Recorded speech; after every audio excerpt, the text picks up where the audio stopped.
Le téflon, c'est censé être super simple, et pourtant, c'est là que la majorité des fuites commencent. Mauvais sens, pas assez de tours, trop serré, et beaucoup d'autres. Il suffit d'une seule erreur pour tout rater. Rien qu'ici, je vois 3 erreurs déjà. Dans cette vidéo, je vais te montrer 10 erreurs à ne surtout pas faire quand tu veux faire un joint en téflon, parce que si tu fais une seule erreur de ces 10, tu es sûr qu'il y aura une fuite à court terme ou à long terme. 100% sûr. Allez, c'est parti. D'ailleurs, avant de commencer, est-ce que quelqu'un a vu une, deux ou trois erreurs qu'il y avait au début de la vidéo? Si vous avez trouvé, mettez-le en commentaire avant que je vous montre quelle erreur il y avait. Et pour commencer avec une erreur qu'on voit très souvent, c'est de prendre son téflon, de le mettre au bord comme ça, et de tourner. Là, je tourne dans le sens inverse des aiguilles d'une montre, et c'est la première erreur. Et je vais vous montrer pourquoi. Parce qu'en le montrant, on comprend tout de suite pourquoi il ne faut pas faire ça. D'ailleurs, il ne faut surtout pas faire ça. Là, j'ai pris le téflon et je l'ai tourné dans le sens inverse des aiguilles d'une montre. Ce qui fait que quand on visse, bon là, j'ai pas d'écrou qui correspond à ce gros filetage là, mais lorsqu'on visse et qu'on vient serrer, on va serrer dans le sens des aiguilles d'une montre, à contre-courant de ce qu'on vient de faire. Si mon doigt c'est la partie filetée de la partie que je vais venir serrer dessus, regardez ce que ça va faire. Là, je viens serrer, ça vient pousser. Voilà, là on le voit bien. Ça vient pousser le joint téflon. Donc plus on va tourner, plus on va pas retirer le téflon, mais voilà, il va faire un tour sur lui-même, et au moment du serrage, on n'aura pas du tout un bon joint. Donc de sûr, là, il y aura une fuite. Ce qu'il faut faire, c'est tourner dans le sens des aiguilles d'une montre, dans le même sens qu'on va venir serrer notre accord. Si je tourne dans ce sens-là, et que je viens serrer dans ce sens-là, comme ça, là, en le serrant, ça va tendre le joint téflon, et l'étanchéité sera bonne. En mettant le joint téflon à l'instant, là, j'ai fait une autre erreur. Certains l'auront peut-être remarqué. C'est que j'ai pris mon téflon. Attendez, je vais enlever celui-là. Voilà. Je vous montrerai une astuce aussi pour enlever le joint téflon quand il est bien serré sur le raccord. C'est assez pénible à enlever. Il y a une petite astuce. Je vous montre ça après. Quand on prend le téflon, qu'on veut tourner dans le sens des aiguilles d'une montre, on ne le prend pas comme ça, le rouleau de téflon. On le prend à l'envers. On met le doigt et on se sert du rouleau pour tendre. Et une fois qu'on revient dessus, il a une bonne tension. Et là, regardez, je tire dessus et il ne tourne pas. Et là, on peut vraiment bien enrouler le raccord et faire un beau joint.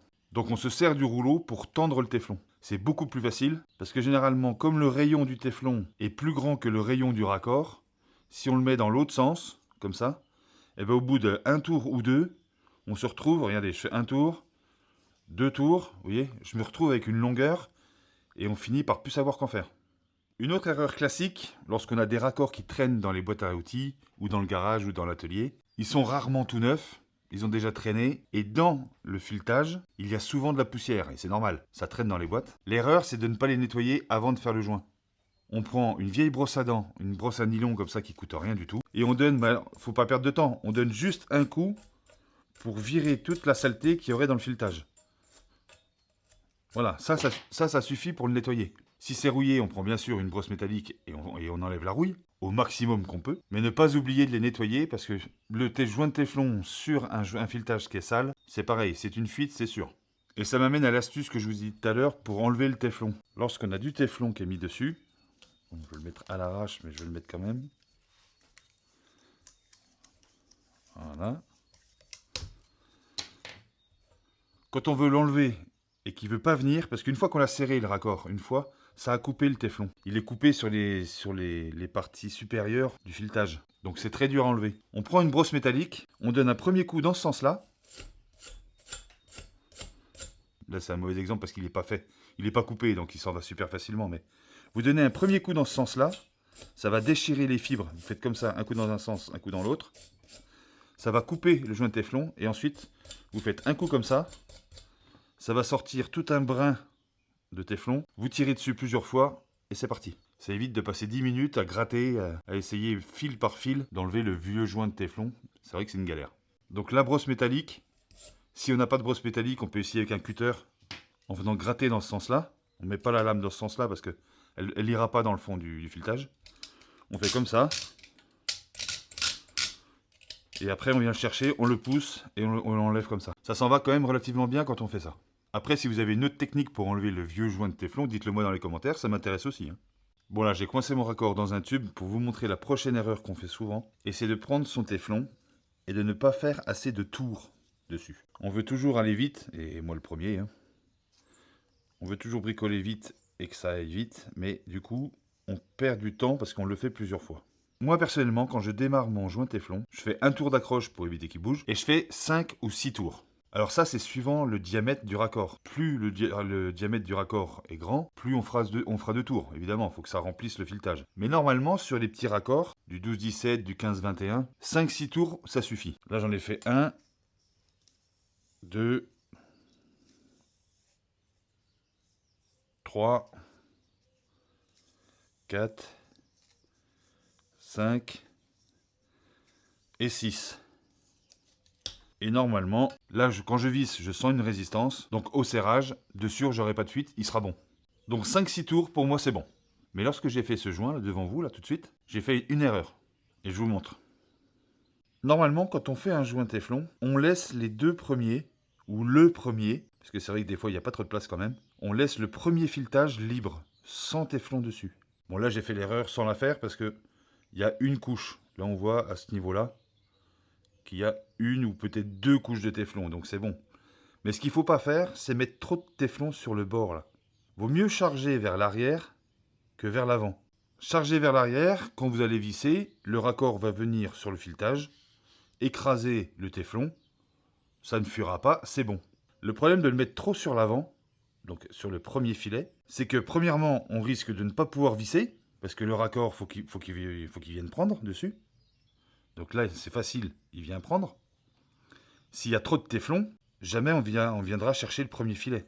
Et la deuxième raison, c'est que par malheur, si jamais on se met ce qu'on appelle à faux filet, alors sur des petits raccords, c'est quand même dur de se mettre à faux filet parce qu'il faut quand même forcer sérieusement. Mais si on vient choper à faux filet avec le raccord comme ça, on va prendre la pince, on va être de travers sans forcément le voir. Et là, c'est pas la petite fuite, c'est carrément une grosse fuite.